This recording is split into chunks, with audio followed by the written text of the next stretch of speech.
నమస్కారం. జే న్యూస్ వార్తలకు స్వాగతం. ముందుగా వార్తల్లోని ముఖ్యాంశాలు. ఫోన్ ట్యాపింగ్ ఆరోపణలపై బీఆర్ఎస్ ఘాటు విమర్శలు. అధికారుల వినియోగంపై కాంగ్రెస్ పై తీవ్ర ఆరోపణలు. ఎన్నికల కమిషన్ వెంటనే స్పందించాలని డిమాండ్. ప్రజల విశ్వాసం దెబ్బతినకుండా చర్యలు అవసరమని పిలుపు.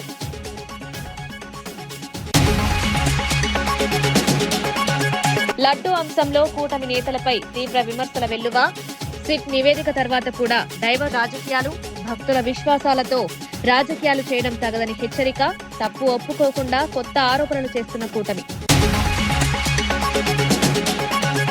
గ్రేటర్ విభజనతో పరిపాలనా వికేంద్రీకరణకు ఊతం. 3 కార్పొరేషన్లతో వేగవంతమైన స్థానిక పాలన సాధ్యమని వ్యాఖ్య. ప్రజా సమస్యల పరిష్కారానికి కొత్త పరిపాలనాదారి ప్రారంభం. తెలంగాణ రైజింగ్ దిశగా గ్రేటర్ విభజన కీలక నిర్ణయం. మహానంది బ్రహ్మోత్సవాల నిర్వహణపై సమీక్ష సమావేశం. భక్తుల రద్దీ దృష్ట్యా ప్రత్యేక భద్రతా ఏర్పాట్లు. క్యూ లైన్లు, తాగునీరు, పారిశుద్ధ్యంపై అధికారుల చర్చ. భక్తులకు ఇబ్బంది లేకుండా చర్యలు తీసుకుంటామని హామీ.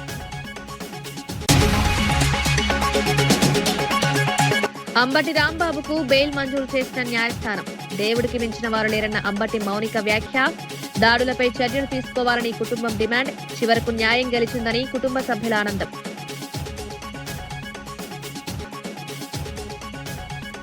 ప్రజల గొంతును వినిపించేందుకు ప్రతిపక్ష హోదా అవసరమని జగన్మోహన్ రెడ్డి పోరాటం చేశారని ఎమ్మెల్సీ మొండితో అరుణ్ కుమార్ అన్నారు. అధికారంలో ఉన్న 3 ప్రధాన పార్టీలు రాష్ట్రాన్ని తమ వ్యాపార ప్రయోజనాల కోసం లూటీ చేస్తున్నాయని ఆరోపించారు. దేశమంతా అంబేద్కర్ రాజ్యాంగం ప్రకారం పరిపాలన సాగుతుంటే ఏపీలో మాత్రం నారా లోకేష్ రెడ్ బుక్ పాలన నడుస్తోందని విమర్శించారు. ప్రజాస్వామ్యంలో బలమైన ప్రతిపక్షం ఉంటేనే ప్రభుత్వాన్ని ప్రశ్నించగలమని, లేకపోతే ప్రజల హక్కులు దెబ్బతింటాయని తెలిపారు. వైఎస్ఆర్సీపీ ప్రజా సమస్యలపై నిరంతరం పోరాడుతుందని స్పష్టం చేశారు. ప్రజల కోరికల్ని, ప్రజల అభిప్రాయాల్ని సభ ద్వారా మీ దృష్టికి తీసుకొస్తామని చెప్పి జగన్మోహన్ రెడ్డి గారు ప్రధాన ప్రతిపక్ష పాత్ర కోసం, హోదా కోసం న్యాయ పోరాటం చేస్తూ అనేక సార్లు ఈ రాష్ట్ర ప్రభుత్వాన్ని విజ్ఞప్తి చేయడం జరిగింది. అయినప్పటికీ కూడా ఈ 4 పార్టీలు, 3 పార్టీలు, తెలుగుదేశం పార్టీ, బీజేపీ, జనసేన, ఈ 3 పార్టీలు ప్రజల గొంతుకు కానీ, ప్రజల ఆకాంక్షను కానీ ఏనాడు కూడా మాట్లాడకుండా తన సొంత రాజకీయాల కోసం, తన సొంత వ్యాపారాల కోసం ఈ రాష్ట్రాన్ని లూటీ చేసే సంస్థగా ఈ 3 పార్టీలు తయారైనవి. ఈరోజు దేశంలో ఎక్కడ చూసినా సరే అంబేద్కర్ రాజ్యాంగం అమలవుతుంటే ఈ రాష్ట్రంలో మాత్రం లోకేష్ గారి రాజ్యాంగం మాత్రం అమలవుతుంది. ఈ భారత రాజ్యాంగం మీద ఎటువంటి గౌరవం లేని ప్రభుత్వం ఏదైనా ఉందంటే ఈ తెలుగుదేశం కూటమి ప్రభుత్వం. అటువంటి తెలుగుదేశం ప్రభుత్వం అమలుపరుస్తున్న రాజ్యాంగం ఏదైనా ఉందంటే ఒక లోకేష్ గారి రాజ్యాంగం. లోకేష్ గారి రాజ్యాంగంలో శాంతి భద్రతలు ఏ విధంగా క్షీణించే మనంతా చూసాం. సాక్షాత్తు మాజీ మంత్రుల మీద ఇళ్ల దాడి దగ్గర నుంచి వైఎస్ఆర్ కాంగ్రెస్ పార్టీ కార్యకర్తల మీద, నాయకుల మీద అక్రమ కేసులు పెట్టి జైల్లో పెట్టించే ప్రభుత్వం ఈ ఒక్క ప్రభుత్వమే చూసాం. అదేవిధంగా మెడికల్ కళాశాలల్ని ప్రైవేటీకరణ చేసి పీపీపీ విధానం ద్వారా ప్రైవేటు వ్యక్తులకి అప్పజెప్పించే ప్రభుత్వం ఏదైనా చూస్తుందంటే ఈ ఒక్క తెలుగుదేశం ప్రభుత్వమే. నిరుద్యోగ భృతి, అదేవిధంగా అనేక అంశాలు, ఆడబిడ్డ నిధి, అనేక అంశాలు ఏదైతే పార్టీ మేనిఫెస్టో, మీ కూటమి మేనిఫెస్టో ఏదైతే పొందుపరుచుకుందో, మేము అధికారంలోకి వస్తే ఈ మేనిఫెస్టోని తూచా తప్పకుండా అమలు చేస్తానని చెప్పి ఏం వాగ్దానం చేశారో ఆ వాగ్దానాలు ఏమయ్యాయని చెప్పి నెరవేర్చవలసిన అవసరం కూటమి ప్రభుత్వం ఉందని చెప్పి గుర్తు చేయడం కోసం ఈరోజు అసెంబ్లీకి వస్తే, ఈరోజు అసెంబ్లీలో గవర్నర్ గారి ప్రసంగం ఎలా ఉందంటే, గవర్నర్ గారి ప్రసంగం అచ్చం కూడా ఎన్టీఆర్ భవన్ నుంచి వచ్చిన స్క్రిప్ట్ మాత్రమే. గవర్నర్ గారు కూడా ఎటువంటి విచక్షణ చూడకుండా వాళ్ళు ఏది ఇస్తే అది చదువుతున్నారు తప్ప నేను చదివేది కరెక్టా కాదా, నాకు విజ్ఞత ఉందా లేదా, నేను చదివేది కరెక్టా కాదనేది కూడా మర్చిపోయి టీడీపీ స్క్రిప్ట్ని మాత్రమే చదువుతున్నారు. వీళ్ళు చెబుతుంటారు గవర్నర్ ప్రసంగంలో, మేము 19 నెలల నుంచి 7 శ్వేతపత్రాలు రిలీజ్ చేశామని చెప్తున్నారు. 7 శ్వేతపత్రాలు కాదు, మీరు రిలీజ్ చేయాల్సింది 19 నెలల్లో మీరు ఏమి చేశారు ప్రజలకు అనేది శ్వేతపత్రం మీరు చెప్పండి. మీరు వైట్ పేపర్ మీరు రిలీజ్ చేయండి తప్ప, అంతే తప్ప మేము 7 శ్వేతపత్రాలు రిలీజ్ చేశామని చెప్పి మాయ మాటలు చెప్పకండి. ఇప్పుడు కూడా కూటమి ప్రభుత్వం ఎటువంటి అబద్దాలు ఆడుతున్నారంటే విచక్షణ లేకుండా, సిగ్గు లేకుండా అబద్దాలు.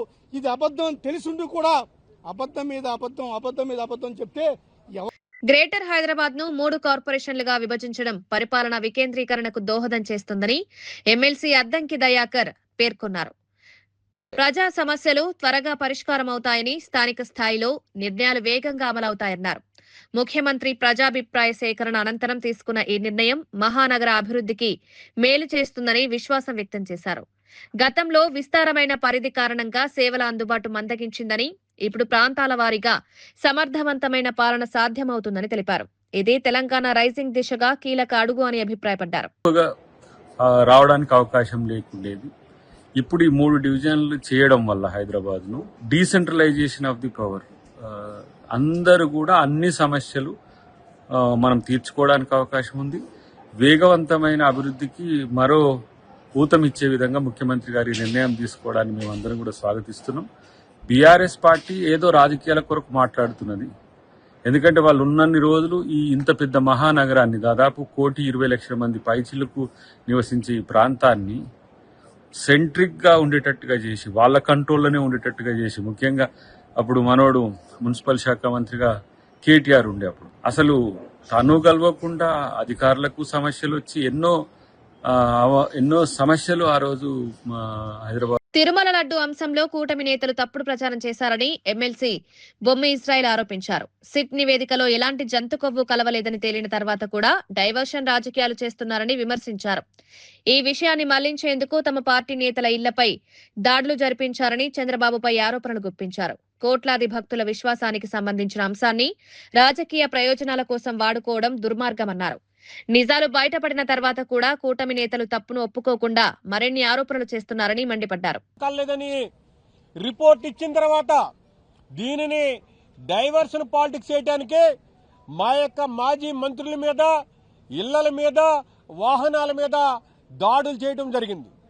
చంద్రబాబు గారు ఈ రాష్ట్రంలో దళితులు ప్రశ్నిస్తుంటే దళితులను చంపేస్తున్నారు, బీసీలు ప్రశ్నిస్తుంటే బీసీలు చంపేస్తున్నారు. అదే సందర్భంలో మాజీ మంత్రులు మీరేసినటువంటి తప్పుడు ప్రసారాన్ని ఖండిస్తుంటే మీరు ఉసుగొల్పినటువంటి కార్యకర్తల ద్వారాగా వారిని ధ్వంసం చేస్తున్నారు. ఎన్నాట్ల మీద కూడా మొన్న ఢిల్లీలో నేషనల్ హ్యూమన్ రైట్స్ కమిషన్ కలిసి ఫిర్యాదు చేయడం జరిగింది. ఎస్సీ ఎస్టీ కమిషన్ చైర్మన్ గారిని కలిసి ఫిర్యాదు చేయడం జరిగింది. తొందరలోనే ఇవన్నీ వస్తాయి, మీ రంగాన్ని బయట పెడతాయని చెప్పి సందర్భంగా మనవి చేస్తున్నాను. చంద్రబాబు నాయుడు గారు మీరు ఇప్పటికైనా ఈ లడ్డూ విషయంలో చేస్తున్నటువంటి దుష్ప్రచారాన్ని మానుకోండి.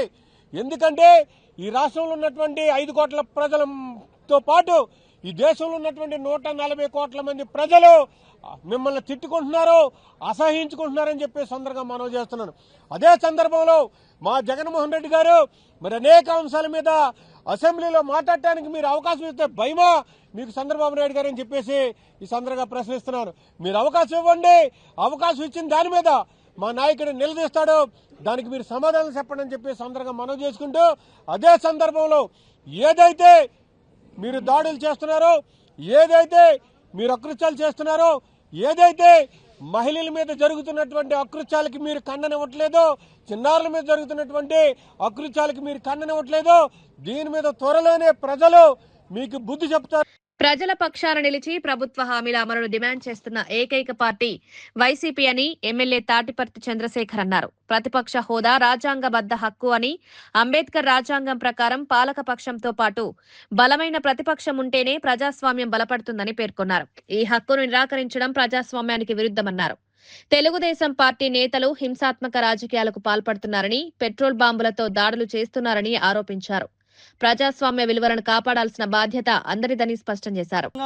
అధికార పక్షంతో పాటు ప్రతిపక్షం ఉంటేనే ప్రజాస్వామ్యానికి విలువ ఉంటుంది అనేటటువంటి ఇంగితం లేకుండా, జ్ఞానం లేకుండా తెలుగుదేశం పార్టీ, టీడీపీ అంటే తెలుగు దొంగల పార్టీ, తప్పులు దాడులు పాపాల పార్టీగా, చిట్ట చివరికి దేవుణ్ణి కూడా మోసం చేసేటటువంటి మోసగాళ్ల పార్టీగా మార్చేసి ఈ రాష్ట్రంలో ఉన్నటువంటి ఖజానాన్ని దోచేసి, మాట్లాడినటువంటి వారి మీద దాడులు చేసి వారి యొక్క పబ్బం గడుపుకుంటున్నారు. ప్రతిపక్ష హోదా ఇస్తే వీటి మీద చర్చ జరుగుతుంది. ఎప్పుడన్నా చూసామా ఈ గూండాలు, తెలుగుదేశం గూండాలు డైరెక్ట్గా మంత్రుల ఇళ్ల మీద పెట్రోల్ బాంబులు వేస్తున్నారు? చూసామా గతంలో ఎప్పుడన్నా? తెలుగుదేశం పార్టీ మీద వైఎస్ఆర్ కాంగ్రెస్ పార్టీ అధికారంలో ఉన్నప్పుడు ఒక్క నాయకుడి ఇంటి మీద దాడి జరిగిందా? ప్రొటెస్ట్ చేస్తే దాడి అన్నారు. ఏకంగా ఇవాళ మంత్రుల ఇళ్లలోకి వెళ్లి వాళ్ళ కుటుంబాల మీద దాడి. ఈ రాష్ట్రంలో వైఎస్ఆర్సీపీ 11 సీట్లు గెలిచింది. మరి 11 మంది 11 నియోజకవర్గాల గురించి మాట్లాడుకుంటే మిగిలిన 164 నియోజకవర్గాల గురించి అసెంబ్లీలో ఎవరు చర్చించాలి? ఎవరు మాట్లాడాలి? ఆ ప్రజల పక్షాన ఎవరు పోరాటం చేయాలి? ఆ ప్రజా సమస్యలపై ఎవరు పోరాటం చేయాలి? వారి కేటాయింపులపై ఎవరు ప్రశ్నించాలి? వారికి జరుగుతున్నటువంటి అన్యాయాలపై, అక్రమ కేసులపై ఎవరు నిలదీయాలి? ఇవన్నీ వైఎస్ఆర్సీపీ అధ్యక్షులు వర్యులు ప్రతిపక్ష నాయకుడు శ్రీ జగన్మోహన్ రెడ్డి గారు మాట్లాడాలంటే హక్కుగా సమయం కావాలా? మీరిచ్చే 1 నిమిషం 2 నిమిషాల కోసం ఆ అసెంబ్లీలోకి వెళ్లి ఈ ప్రజల పక్షాన పోరాటం చేసే అవకాశం లేదు అని పదే పదే చెప్పిన ఈ మొద్దు ప్రభుత్వం, ఈ అరాచక ప్రభుత్వం, ఈ నియంత పోకడల్ని ఎంచుకున్నటువంటి ప్రభుత్వం పిఏసీ చైర్మన్నే కొట్టేసింది. చరిత్రలో లేదు. ప్రతిపక్షానికి ఇవ్వాల్సినటువంటి పిఏసీ చైర్మన్ కొట్టేసినటువంటి గనుడు పవన్ కళ్యాణ్ గారు, ఇచ్చినటువంటి గనుడు చంద్రబాబు నాయుడు గారు. ఈ రాష్ట్రంలో పరిపాలన పడగేసింది. పాపాల కుప్పగా ఈ రాష్ట్రం మారిపోతుంది. ఆంధ్ర అంటే అప్పులు అనే విధంగా 3,20,000 కోట్ల రూపాయల అప్పులు. ఏం పగలదీశారు? ఏం అభివృద్ధి చేశారు? ఏమి కంపెనీలు తెచ్చారు? దేని మీద ఖర్చు చేశారు? చెప్పలేరు. జీతాలు పడకేశాయి. రిటైర్మెంట్లు 2029లో డబ్బులు ఇస్తామంటే మంత్రి పొంగులేటి శ్రీనివాస్ రెడ్డికి ఫోన్ ట్యాపింగ్, కాల్ రికార్డ్ మధ్య తేడా తెలియదని బీఆర్ఎస్ నాయకుడు దేవిప్రసాద్ వ్యాఖ్యానించారు. టెలికాన్ఫరెన్స్ ద్వారా అధికారులను ప్రలోభపెట్టారని ఆరోపించారు. ఎన్నికల అధికారులను, ఉద్యోగులను రాజకీయ ప్రయోజనాల కోసం ఉపయోగించడం ప్రజాస్వామ్యానికి విరుద్ధమన్నారు. ఎన్నికల కమిషన్ కు పలుమార్లు ఫిర్యాదు చేసినప్పటికీ స్పందన లేదని విమర్శించారు. ఈ స్కామ్లకు బాధ్యులైన వారిపై కఠిన చర్యలు తీసుకోవాలని డిమాండ్ చేశారు.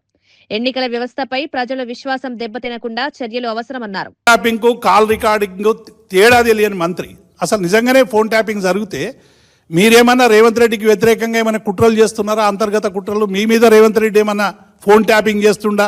అది మాకు తెలియదు.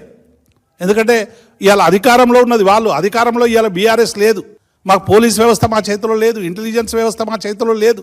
ఉన్నా కూడా అదొక పద్ధతి ప్రకారం జరగాల్సినటువంటి అని మీరే పదే పదే ఈ మధ్య ఫోన్ ట్యాపింగ్ కేసులో చాలా మేమేదో గొప్పోళ్ళం, మేము ఫోన్ ట్యాపింగ్ చెయ్యం అని చెప్తున్నారు. మీరే ఆరోపణ చేస్తున్నారు ఇవాళ ఫోన్ ట్యాపింగ్ జరుగుతుందని. మరి దీని మీద సిబిఐ విచారణ ఏం పెడతారో పెట్టండి. Call recording చేస్తుర్రా? మీ ఫోన్లు ట్యాప్ చేస్తుర్రా? ఏం చేస్తుర్రు? అంటే ఎన్నికల్లో ప్రభుత్వ ఉద్యోగులు ఎవరైనా నిష్పక్షపాతంగా ఉండాలి. వారి నచ్చిన రాజకీయ నాయకులకు ఓటేసేటువంటి హక్కు, స్వేచ్ఛ ప్రజాస్వామ్యబద్ధంగా వాళ్ళకు ఉంటుంది. దాన్ని ఎవరు కాదన్నారు. కానీ ఎన్నికల విధుల్లో పాల్గొనేటువంటి అధికారులతో మీరు రివ్యూ చేయడము, ఆడ గెలిపించమని అడగడం, మీరే మొత్తం చూసుకోమని చెప్పడం, మరి ఇది ఏం ప్రజాస్వామ్యం? ఒకసారి శ్రీనివాసరెడ్డి గారు, ఈ ప్రభుత్వం మరి చెప్పాల్సినటువంటి అవసరం ఉంది. అంటే ఒక్కటి కాదు, ఇవి అన్నీ కూడా ఇలా పూర్తిగా మరి అధికార వ్యవస్థలన్నింటినీ ఉపయోగించుకొని ఎట్లయినా ఎన్నికలు గెలవాలి. ఎందుకంటే పంచాయతీ ఎన్నికల తర్వాత మున్సిపల్ ఎన్నికలు వచ్చినాయి. డెఫినెట్గా మున్సిపల్ ఎన్నికల్లో ప్రజాదరణ పెరుగుతూ ఉంది. అన్ని వర్గాలు ఈ ప్రభుత్వం మీద కోపంతో, అసంతృప్తితో, ఆగ్రహంతో ఉన్నాయి. వీటి వల్ల వచ్చేటువంటి రిజల్ట్ వలన రేపు నా భవిష్యత్తు ఏమవుతుంది అనేటువంటి ఒక మరి ఆయనకు ఉండేటువంటి అనుమానం, వారికి ఉండేటువంటి అభిప్రాయం వల్ల ఇవాళ ఎన్నికల వ్యవస్థనంతా కూడా ఒక ప్రక్రియగా మార్చేటువంటి ప్రయత్నం చేశాడు. వీళ్ళు ఎన్ని ప్రయత్నాలు చేసినా, వారు టెలికాన్ఫరెన్స్లు పెట్టి ఉద్యోగుల్ని, అధికారులను ఉపయోగించుకున్న, ఎన్నికల కమిషన్ ప్రేక్షక పాత్ర వహించిన, పోలీస్ వ్యవస్థ మొత్తం వినియోగించుకున్న, కేవలం బీఆర్ఎస్ నాయకుల ఇండ్లు మాత్రమే. తిరుపతికి చెందిన ఓ మహిళ తన కుమార్తెను 2 ఏళ్లుగా వ్యభిచార కూపంలో బంధించి వేధిస్తున్నారని ఆరోపిస్తూ ఏపీ సచివాలయంలో హోంమంత్రి అనితను కలిసి ఆవేదన వ్యక్తం చేశారు. స్థానిక ప్రజాప్రతినిధులు, పోలీసులకు పలుమార్లు ఫిర్యాదు చేసినప్పటికీ స్పందన లేదని ఆమె కన్నీటి పర్యంతమయ్యారు. ఇప్పటికే 3 సార్లు కలిసినా న్యాయం జరగలేదని, తన కుమార్తె ప్రాణాలకు ముప్పుందని ఆందోళన వ్యక్తం చేశారు. బాధితురాలి విన్నపాన్ని స్వీకరించిన హోంమంత్రి అనిత పూర్తి స్థాయి దర్యాప్తు చేయించి బాధ్యులపై కఠిన చర్యలు తీసుకుంటామని హామీ ఇచ్చారు. రేపు సంబంధిత అధికారులతో కలిసి తనను మళ్లీ కలవాలని సూచించారు. మహిళల భద్రతపై ప్రభుత్వం కట్టుబడి ఉందని, ఎవరూ చట్టం కంటే పై కాదు అని స్పష్టం చేశారు. మా బిడ్డను అంతేనా పెళ్లి కానీ ఉద్యోగం నాకు చూపెట్టరా 2 సంవత్సరాల నుంచి ఏం చదువుకున్నావు? డిగ్రీ పైలేరు నా కూతురు, నాకు చదువు లేదు, చీమరు తిరుమల బాత్రూమ్లు కడిగేదాన్ని. ఉద్యోగం తీస్తారంటావా? లేదు, నా కూతురు ఉద్యోగస్తురాలు చెయ్యాలని డిగ్రీ వరకు చదివించినానమ్మా. నా బిడ్డను ఎందుకు తీసుకెళ్లారు? నా బిడ్డను నాకెందుకు చూపెట్టలేదు? పెళ్లి చేస్తామని ఉద్యోగం ఇప్పిస్తానని తీసుకెళ్లారు. ఈ పొద్దు పెళ్లిలా ఉద్యోగంలా 2 సంవత్సరాల నుంచి రూముల బంధించి బెంగళూరు. ఒక్క నిమిషం ఆగమ్మా. నీ బాధ నాకు అర్థమైంది. విను నీ బాధ నాకు అర్థమైంది. నీ కేసు గురించి నాకు తెలుసు. అర్థమైందా? దీని గురించి ఇప్పుడు నేను కూర్చోబెట్టి. మంత్రి పొంగులేటి శ్రీనివాసరెడ్డి చేసిన ఫోన్ ట్యాపింగ్ వ్యాఖ్యలపై మాజీ మంత్రి జగదీష్ రెడ్డి తీవ్రంగా స్పందించారు. అధికారంలో కాంగ్రెస్ ఉండి కూడా బీఆర్ఎస్ ఫోన్లు ట్యాప్ చేస్తోందని చెప్పడం హాస్యాస్పదమన్నారు. ఇది కాంగ్రెస్ ప్రభుత్వ అసమర్థతకు నిదర్శనమని విమర్శించారు. పోలీసింగ్ సరిగా లేకపోవడంతోనే ఇలాంటి వ్యాఖ్యలు వస్తున్నాయన్నారు. తమ హయాంలోనూ ట్యాపింగ్ జరిగిందని చెప్పడం చేతగాని మాటలని ధ్వజమెత్తారు. కాంగ్రెస్ ప్రభుత్వంలో అధికారులకు స్వేచ్ఛ లేదని, పరిపాలన గందరగోళంగా మారిందని విమర్శించారు. ప్రజల దృష్టి మళ్లించేందుకు ఇలాంటి ఆరోపణలు చేస్తున్నారని పేర్కొన్నారు. ప్రభుత్వం అని ఒప్పుకుంటున్నారు మంత్రులే స్వయంగా. మీ హోంమంత్రిని ఒక చేతగాని వాడని మీరు ఒప్పుకుంటున్నారు. వాస్తవం మేము అదే చెప్తా ఉన్నాం. ఈ రాష్ట్రంలో పోలీసులకు స్వేచ్ఛ లేదు, స్వేచ్ఛగా పనిచేసే అవకాశం లేదు. క్రిమినల్స్ పట్ల నేరాల్ని అదుపు చేయడంలో, నేరస్తుల విషయంలో కఠినంగా ఉన్న విషయంలో ఎక్కడ కూడా పోలీసులకు అదుపు లేదు. కేవలం కాంగ్రెస్ పార్టీ కార్యకర్తల్లాగా పనిచేయించుకుంటుంది పోలీసుల్ని. అందుకనే నేరాలు పెరిగిపోతున్నాయి. కాంగ్రెస్ పేరిట ఇవాళ రౌడీలందరూ కూడా అందులో చేరి ప్రతిపక్ష పార్టీ కార్యకర్తలపైన దాడులు చేయడం, ప్రత్యేకించి బీఆర్ఎస్ పైన దాడులు చేయడం చేస్తూ ఉన్నారు. విచ్చలవిడిగా కాంగ్రెస్ పార్టీ పని చేస్తున్నారు కాబట్టి ఇక మిగతా వాళ్ళ పని వాళ్ళు చేసుకోవచ్చు. కాబట్టి పోలీసింగ్ లేకుండా పోయింది. ఇవాళ ఎవరైతే మంత్రి మాట్లాడిండో సరే, ఆయన మాట్లాడిన విషయంలో అది నిజం కాకపోయినప్పటికీ పోలీసింగ్ మాత్రం అంత దరిద్రంగా తయారైందనేది మాత్రం ఒప్పుకుంటున్నందుకు ఆ మంత్రికి ధన్యవాదాలు. మీ హోంమంత్రి అంతా పనికిమాల వాడు ఒప్పుకున్నందుకు కూడా ధన్యవాదాలు. అన్ని శాఖల్లో కూడా గంతే ఉంది, ఒక పోలీస్ శాఖే కాదు. మిగతా శాఖలు అసలు పని చేస్తలేవు, ప్రభుత్వం పని చేయిస్తలేదు. ఎందుకంటే అభివృద్ధి లేదు, సంక్షేమం లేదు, రెండూ లేవు. ఉన్నదల్లా అడిగిన వాళ్ళపైన కేసులు పెట్టి గొంతులు నొక్కడం, ఇట్లాంటి ఎన్నికలు వచ్చే సందర్భంలో పోలీసులు వాడి దౌర్జన్యం చేయడం, గుండాయిజం చేయడం, రౌడీయిజం చేయడం. రాత్రి నుంచి కూడా మున్సిపల్ ఎన్నికల్లో అధికార దుర్వినియోగం జరుగుతోందని బీఆర్ఎస్ ఆరోపించింది. చెన్నూరు నియోజకవర్గంలో మంత్రి వివేక్ బైక్ పై తిరుగుతూ డబ్బులపై ఓటర్లను ప్రలోభపెడుతున్నారని ఆరోపించారు. అధికార పార్టీకి అధికారులు, పోలీసులు కమ్ము కాస్తున్నారని మండిపడ్డారు. ప్రజాస్వామ్యాన్ని అపహాస్యం చేస్తున్న కాంగ్రెస్ ప్రభుత్వంపై అంబేద్కర్ విగ్రహం వద్ద నల్ల జెండాలతో నిరసన చేపట్టారు. మాజీ ఎమ్మెల్యే బాల్క సుమన్ మాట్లాడుతూ ఓటమి భయంతోనే కాంగ్రెస్ నేతలు దిగజారుతున్నారన్నారు. ఎన్నికలు స్వేచ్ఛాయుతంగా నిర్వహించాలని డిమాండ్ చేశారు. మంత్రి వివేక్ గారి కారులో నిన్న యాతన్పల్లి మున్సిపాలిటీ పరిధిలో కానీ, చెన్నూరు మున్సిపాలిటీ పరిధిలో కానీ ఒక్కొక్క అభ్యర్థికి 15 లక్షల రూపాయలు, అదేవిధంగా 9 రాయల్ స్టార్ కాటన్ బాటిళ్లు వాళ్ళ ఇండ్ల దగ్గరికి వెళ్ళి నిన్న పంపిణీ కూడా చేయడం జరిగింది. ఆ ఫొటోస్ కూడా మీకు చూపిస్తా ఉన్నాం. ఈ రోజు కూడా 2nd వార్డు దగ్గర పెద్దింటి శ్రీనివాస్ అని చెప్పి కాంగ్రెస్ పార్టీ అభ్యర్థి బహిరంగంగా ఓటర్లకు డబ్బులు పంపుతున్నటువంటి వీడియోలు కూడా ఇవాళ బయటకు వచ్చినాయి. అంటే ఇక్కడ ఫేర్ ఎలక్షన్ జరగకుండా చాలా దుర్మార్గంగా ఇక్కడ ఎన్నికలు జరుగుతూ ఉన్నాయి. చెన్నూరు పట్టణంలో పోలీసులు కానీ, అదేవిధంగా మీరు చూడండి, పెద్దింటి శ్రీనివాస్ అనేటటువంటి వ్యక్తి బహిరంగంగా ఓటర్లకు డబ్బులు వస్తూ ఉన్నాడు. 2వ వార్డు అభ్యర్థి, కాంగ్రెస్ పార్టీకి సంబంధించినటువంటి అభ్యర్థి. అదేవిధంగా ఇవాళ చెన్నూరు పట్టణంలో కానీ, క్యాతన్పల్లి మున్సిపాలిటీలో కానీ ఓటమి భయంతో కాంగ్రెస్ పార్టీ నాయకులు, కార్యకర్తలు అడ్డగోలుగా పోలింగ్ బూత్ల దగ్గర విచ్చలవిడిగా డబ్బులు పంచుతూ ఉన్నారు. అదేవిధంగా మా నాయకులు, మా కార్యకర్తలు మా అభ్యర్థులు మా అభిమానులు పోలింగ్ బూత్కు 100 మీటర్ల దూరంలో ఉంటే ఇక్కడ ఉండే ఏసీపీ చెన్నూరు, ఈ జైపూర్ ఏసీపీ కానీ, చెన్నూరు సిఐ కానీ, ఇక్కడ ఉండే ఎస్ఐలు పోలీసులు మా వాళ్ళని చెదరగొడుతున్నారు, దాడులు చేస్తూ ఉన్నారు, భయభ్రాంతులకు గురి చేస్తూ ఉన్నారు. అట్లనే కేతన్పల్లి మున్సిపాలిటీ పరిధిలో అక్కడ ఏసీపీ, అక్కడ సిఐ, అక్కడ ఎస్ఐ వాళ్ళందరూ కూడా మా వాళ్ళందరినీ చెదరగొట్టి కాంగ్రెస్ పార్టీ వాళ్ళు విచ్చలవిడిగా డబ్బులు పంచుకోవడానికి అవకాశం కల్పిస్తూ ఉన్నారు. ఇది చాలా దుర్మార్గం, అనైతికం. ఈ 2 మున్సిపాలిటీల్లో ఓడిపోతుందనే ఓటమి భయంతోనే ఈ రకంగా ప్రలోభాలకు తెరలేపిర్రు. పూర్తి స్థాయిలో గతంలో ఎన్నడూ లేదు. మేము కూడా 10 సంవత్సరాలు పరిపాలన కొనసాగించినాం. చెన్నూరు నియోజకవర్గంలోని 2 మున్సిపాలిటీల్లో పోలీసు రాజ్యం చేసిర్రు. రాజ్యాంగం కల్పించిన ఓటు హక్కు వినియోగించడం ప్రతి పౌరుడి బాధ్యత అని టీపీసీసీ అధ్యక్షుడు మహేష్ కుమార్ గౌడ్ పేర్కొన్నారు. మున్సిపల్ ఎన్నికల్లో ఓటర్లు చురుకుగా పాల్గొనాలని కోరారు. ఓటింగ్ శాతం పెరిగితే ప్రతిభావంతులైన నాయకులు ఎన్నికవుతారన్నారు. నిజామాబాద్ తో పాటు రాష్ట్ర వ్యాప్తంగా కాంగ్రెస్ జెండా ఎదుగురుతుందని ధీమా వ్యక్తం చేశారు. అభివృద్ధి, సంక్షేమ కార్యక్రమాలపై ప్రజలు స్పష్టమైన అభిప్రాయంతో ఉన్నారన్నారు. ప్రజాస్వామ్య బలోపేతానికి ప్రతి ఓటు కీలకమని గుర్తు చేశారు. వరం, రాజ్యాంగం ఇచ్చినటువంటి వరం, ఆ వరాన్ని సద్వినియోగం చేసుకోవాలని, సరైన పద్ధతిలో ఓటు శాతం పెరిగితే క్వాలిటీ ఉన్నటువంటి నాయకులు ఎన్నికయ్యే అవకాశం ఉంటది. అందుకే నేను రాష్ట్ర ప్రజలకి, నిజామాబాద్ పట్టణ ప్రజలకు విజ్ఞప్తి చేస్తా ఉన్నాను. తక్షణమే వచ్చి మీ ఓటు హక్కును వినియోగించుకొని నాణ్యమైనటువంటి నాయకుల్ని ఎన్నుకునే విధంగా దోహదపడాల్సిందని కోరుతా ఉన్నాను. మున్సిపల్ ఎన్నికల్లో బీజేపీ వారు చాలా చోట్ల మతం పేరిట ప్రజల్ని రెచ్చగొట్టే ప్రయత్నాలు చేశారు, ఇంకా చేస్తూనే ఉన్నారు. కానీ రాష్ట్ర ప్రజలు విఘ్నులు, ముఖ్యంగా నిజామాబాద్ ప్రజల విఘ్నులు, అభివృద్ధిని ఆకాంక్షిస్తున్నట్టుగా మనకున్న సమాచారం. కాబట్టి ఈ రాష్ట్రంలో జరుగుతున్నటువంటి మున్సిపల్స్ లో 90% వరకు కాంగ్రెస్ పార్టీకి. నిజామాబాద్ 34వ డివిజన్ హరిచరణ్ మార్వాడి పోలింగ్ కేంద్రం వద్ద ఉద్రిక్త పరిస్థితులు నెలకొన్నాయి. అభ్యర్థులను లోపలికి అనుమతించలేదని ఆరోపిస్తూ ఎంపీ అరవింద్ పోలీసులతో వాగ్వాదానికి దిగారు. అధికారులు విధుల్లో ఉన్నారని పోలీసులు చెప్పినా ఆయన ఆగ్రహం వ్యక్తం చేశారు. పోలింగ్ ప్రక్రియ పారదర్శకంగా జరగాలని డిమాండ్ చేశారు.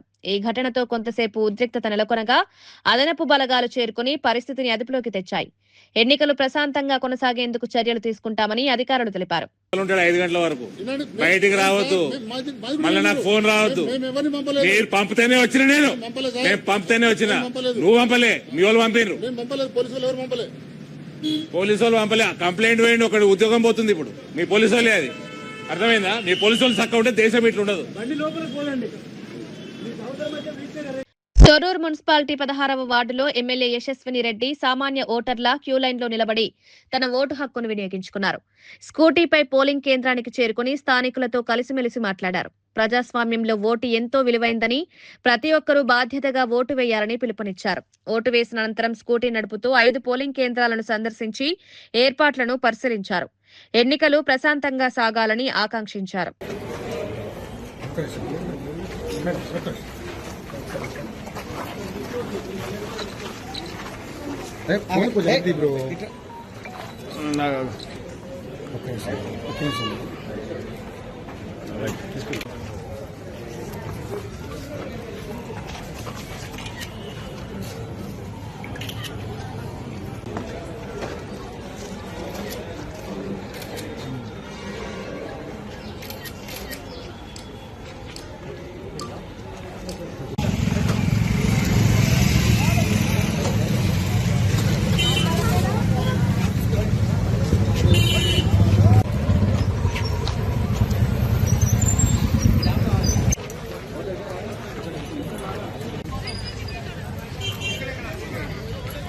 రాజన్న సిరిసిల్ల జిల్లాలో మున్సిపల్ ఎన్నికల సందర్భంగా ఓటర్లను ప్రలోభపెట్టేందుకు నకిలీ బంగారు నాణాలు పంపిణీ చేసిన ఘటన వెలుగులోకొచ్చింది.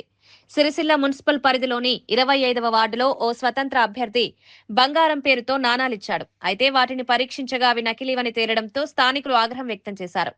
ఎన్నికల నిబంధనల ఉల్లంఘనపై అధికారులు విచారణ ప్రారంభించారు. ప్రజలకు అని చెప్పేసి మోసం చేస్తున్నది రాగి బిల్ల. దయచేసి ప్రజలు గమనించి ఓట్లు వేయగలరు. ఇలాంటి మోసాలు చేస్తున్న వారిని తరిమి కొట్టగలరు. అభ్యర్థి స్వతంత్ర అభ్యర్థి. నంద్యాల జిల్లా మహానంది ఆలయంలో శివరాత్రి బ్రహ్మోత్సవాల నిర్వహణపై సమీక్ష సమావేశం జరిగింది. ఆర్డీఓ విశ్వనాథ్ ఆధ్వర్యంలో వివిధ శాఖల అధికారులతో సమావేశం నిర్వహించారు. భక్తుల రద్దీని దృష్టిలో ఉంచుకుని క్యూ లైన్లు, తాగునీరు, పారిశుద్ధ్యం, భద్రతా ఏర్పాట్లపై చర్చించారు. సమావేశం అనంతరం అధికారులు ఆలయ పరిసరాలను పరిశీలించి అవసరమైన సూచనలు ఇచ్చారు. భక్తులకు ఇబ్బందులు లేకుండా సమగ్ర ఏర్పాట్లు చేస్తున్నట్లు తెలిపారు.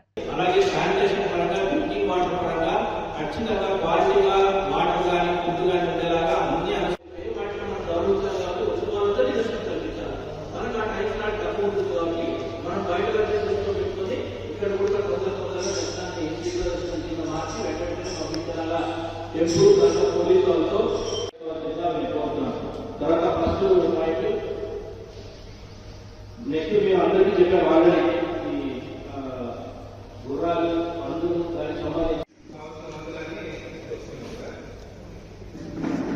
మీకు టెంపుల్ నుంచి ఏం సపోర్ట్ కావాలి?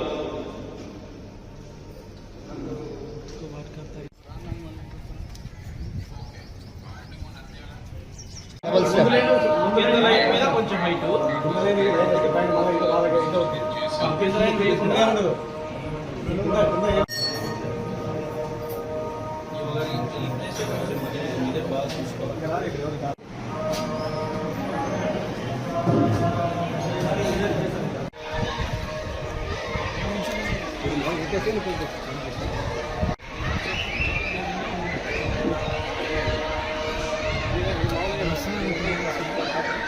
ముగ్గు ఉందా?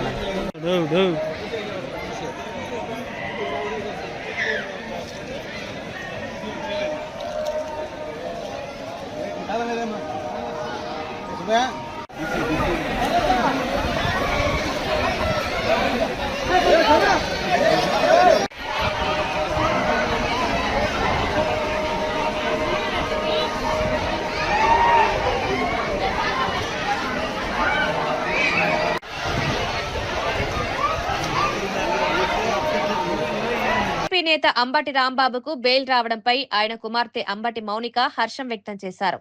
దేవుడికి మించిన వారు ఎవరూ లేరని వ్యాఖ్యానించారు. కావాలని రెచ్చగొట్టి దాడులకు పాల్పడిన వారిపై చర్యలు తీసుకోలేదని అధికారులను విమర్శించారు. స్టేషన్ బెయిల్ ఇచ్చి పంపించడాన్ని తప్పుబట్టారు. న్యాయస్థానం బెయిల్ మంజూరు చేయడం సంతోషకరమని, చివరకు న్యాయం గెలిచిందని పేర్కొన్నారు. జరిగినటువంటి ఈ ఇన్సిడెంట్స్ అన్ని ఏవైతే ఉన్నాయో అదంతా కూడా వెంకటేశ్వర స్వామి గారి దర్శనం అయిన తర్వాత జరిగింది. సో అన్ని ఆయన గమనిస్తూ దేవుడు మా యందు ఉండి ఇవాళ మాకు రాంబాబు గారికి బెయిల్ రావడం జరిగింది. అట్లాగే వాళ్ళ ఎవరైతే ప్రవోక్ చేశారో గ్రంథాలయం చైర్మన్ గారు వందన గారు కానీ ఇతరులు కానీ ప్రవోక్ చేసిన వారి పట్ల మటుకు ఏ కేసులు లేవు. అవే తప్పులు చేసినటువంటి అవే మాటలు మాట్లాడినటువంటి వారి మీద మటుకు ఏ కేసులు లేవు. వాళ్ళకి స్టేషన్ బెయిల్ ఇచ్చేసి పంపించేయడం జరిగింది. దాడి చేసిన వాళ్ళు ప్రవోక్ చేస్తే నోరు జారినందుకు ఇతరితర కేసులు పెట్టి ఒక కేసులో బెయిల్ వచ్చినప్పటికీ ఇంకా రిమాండ్ ఎక్స్టెండ్ చేసే ప్రయత్నంలో పీటీ వారెంట్లు వేసి మమ్మల్ని ఇబ్బంది పెట్టే ప్రయత్నం చేసినప్పటికీ ఎవ్వరూ దేవుడికి మించిన వాళ్ళు కాదు. న్యాయ వ్యవస్థ మీద మాకు నమ్మకం ఉంది.